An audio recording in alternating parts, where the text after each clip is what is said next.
Senhora Presidente, senhoras e senhores vereadores, aqui primeiramente em especial saudar a minha amiga a vereadora Giovana Zanella de Antônio Prado, do nosso Progressistas, uma jovem liderança em destaque aqui na Serra Gaúcha, e aproveitar a sua presença, vereadora, e solicitar o apoio dessa nossa moção e replicar para Antônio Prado uma moção tão importante aqui, que é para pressionar o governo do estado justamente nessa questão da lei antigranizo para ajudar os nossos agricultores.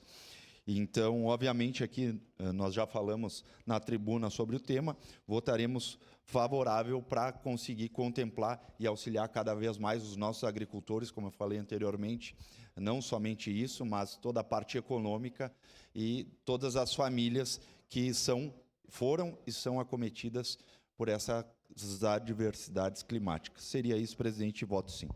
Obrigada, vereador Bortola. Com a palavra, vereador Adoni Machado. Com certeza.